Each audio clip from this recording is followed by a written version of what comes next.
Bonjour, aujourd'hui je vais vous lire le premier chapitre du livre Les mots pour le dire de Marie Cardinal.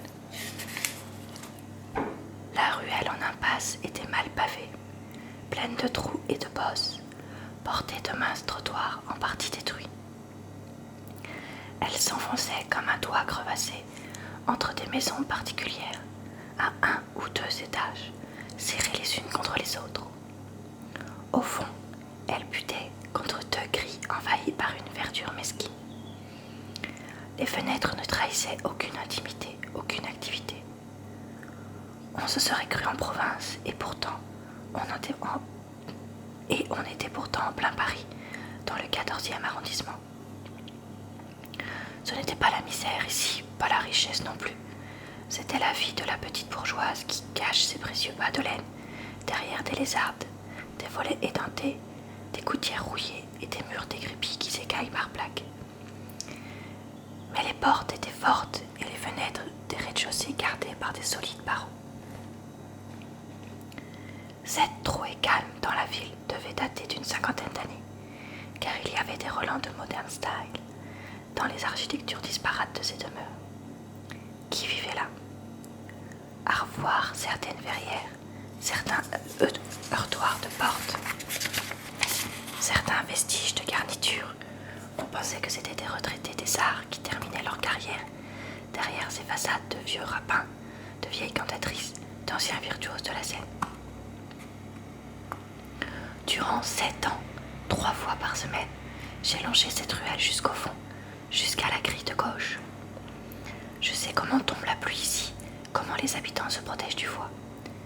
Je sais comment, en été, s'y installe une vie presque rustique, avec des pots de géranium et des chats endormis au soleil. Je sais comment est l'impasse le jour et la nuit. Je sais qu'elle est toujours vide. Elle est vide même quand un piéton se hâte vers une des portes ou qu'un conducteur sort son auto d'un garage. Je ne peux plus me rappeler quelle heure il était quand j'ai passé la grille pour la première fois. Ai-je seulement vu les plantations abandonnées du jardinet? Ai-je senti les graviers du chemin étriqué? Ai-je compté les 7 marches étroites du perron? Ai-je regardé le mur de meulière en attendant l'ouverture de la porte d'entrée? Je ne le crois pas. Par contre, j'ai vu le petit homme brun qui me tendait la main. J'ai vu qu'il était très menu, très correctement vêtu et très distant. J'ai vu ses yeux noirs, lisses comme des têtes de clous. Je lui ai obéi quand il m'a demandé d'attendre dans une pièce qu'il a découverte en soulevant une tenture. C'était une salle à manger Henri II, dont le mobilier complet, table, chaises, buffet, dessert, envahissait presque tout l'espace, imposant à la nouvelle venue que j'étais. Ces bois ouvragés, sculptés de gnomes et de lierres, de colonnettes contorsionnées, de plateaux de cuivre, et ces potiches chinoises. Cette laideur n'était pas importante. Ce qui m'importait, c'était le silence. J'ai attendu aux aguets, tendu, jusqu'à ce que j'entende le bruit d'une double porte qu'on ouvrait, à droite de la tenture. Ensuite, un passage frôlant la tenture, un passage de 2 personnes. Puis l'ouverture de la porte d'entrée, une voix qui m'amenait. « Au revoir, docteur !» Pas de réponse, et la porte qui se fermait. Encore un passage feutré, en direction de la première porte, quelques secondes supplémentaires, le parquet qui craquait sous le tapis, signe que la porte était restée ouverte, des mouvements incompréhensibles. Enfin, la tenture s'est soulevée, et le petit homme m'a fait entrer dans son cabinet. Maintenant, me voilà assise dans un siège, devant un bureau. Lui est au fond d'un fauteuil noir, à côté du bureau, si bien que je suis obligée de me tenir de pied pour le regarder.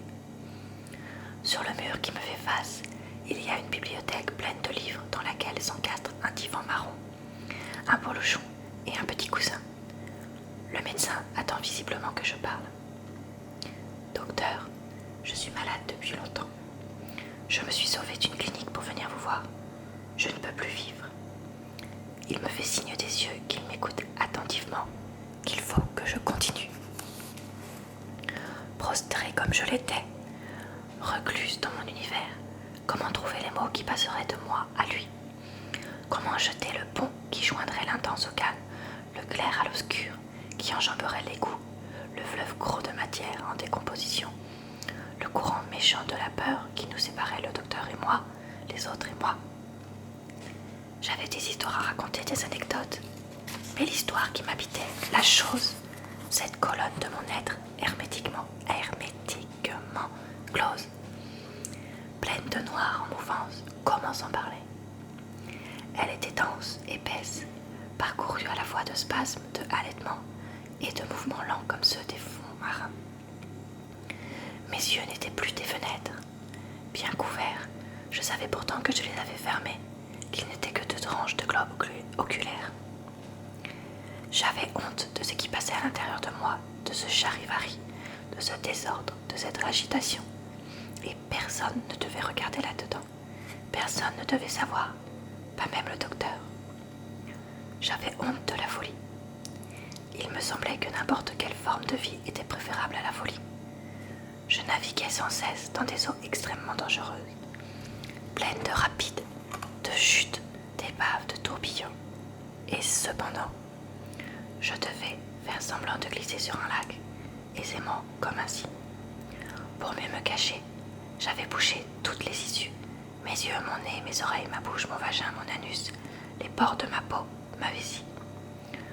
Pour mieux obstruer ces orifices que mon corps fabriquait en abondance les matières adéquates, dont certaines s'épaississaient au point de ne plus passer, de faire bloc, dont d'autres au contraire s'écoulaient sans cesse, interdisant l'entrée à quoi que ce soit.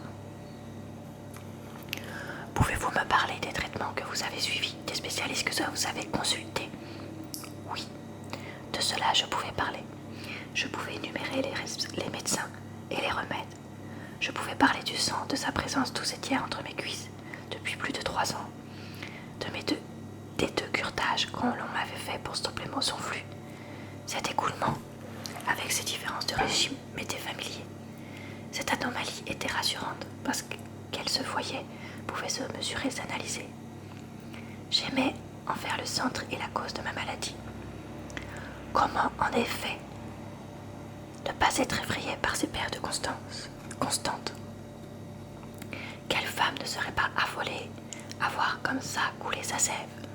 Comment ne pas être épuisée par la surveillance sans relâche de cette source intime, gênante, voyante, honteuse? Comment ne pas expliquer par ce sang le fait que je ne pouvais plus vivre avec les autres? J'avais tâché tant de fauteuils, tant de chaises, tant de divans, tant de sofas, tant de tapis, tant de lits. J'avais laissé tant de flaques, flaquettes, gouttelettes, tant de salons, salles à manger, antichambres, couloirs, piscines, autobus et autres lieux. Je ne pouvais plus sortir. Comment ne pas parler de ma joie, les jours où le sang semblait se tarir, ne se montrait plus que par des traces brunâtres, puis ocre, puis jaunâtres. Ces jours-là, je n'étais pas malade. Je pouvais bouger, voir, sortir de moi-même. Le sang allait enfin se lever dans sa poche douillette et dormir là pendant 23 jours comme avant. Dans cet espoir, je tâchais de faire le moins d'efforts possible. Je me manipulais avec grande précaution. Ne pas prendre les enfants au bras, ne pas porter les paniers du marché, ne pas rester debout trop longtemps devant le fourneau,